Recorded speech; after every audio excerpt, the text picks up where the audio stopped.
Hey students and teachers, welcome back. This is part 2 of the tutorial for our testing database. The first video I showed you how to access the resources and how to create a profile to be able to access the test and the resources. For this video, I'm going to show you the benefits of each of the tests, and even I'm going to focus on the AP test and the EOC exams since we are at that time right now. So this is where I left off in the last video. We were able to get into, we created a file, we logged in, and now we are in the home page for the U.S. History STAR exam. You have 2 practice tests that are available for you. They are multiple choice. You do have the option of untiming them, but I believe you should leave them timed because the real test is timed, and it also tells you how many questions are available. Once you click start, it will take you to the start of the test. So remember, you have 68 different questions. You can go forward, you can go back, you can pause the test, you can save it.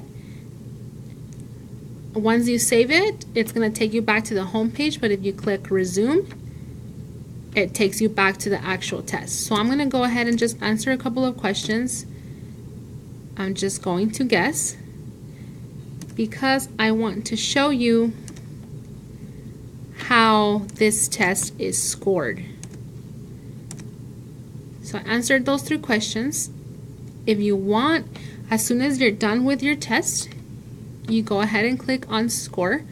It's going to ask you, are you sure you want to end this section? I want to say yes.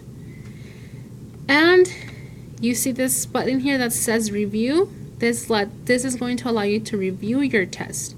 So when you click on it,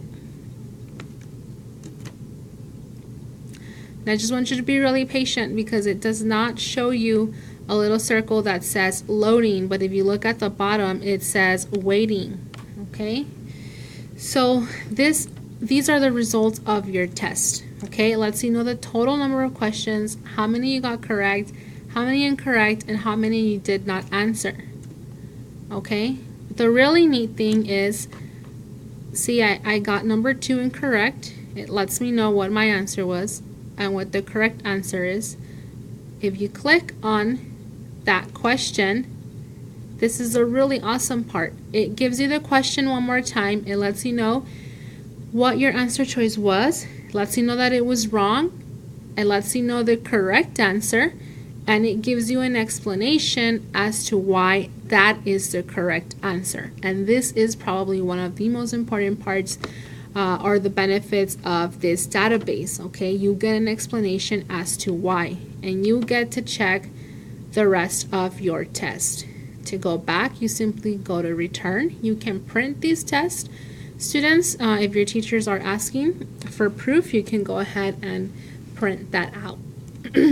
Okay, so these are some of the perks. If we go back to the home page,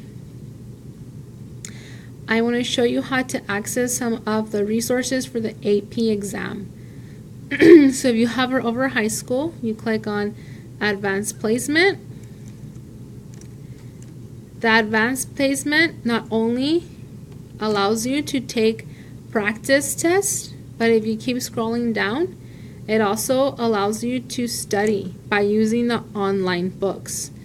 And you're going to access them the same way you access the test. You click on what you want, you click on Start Now,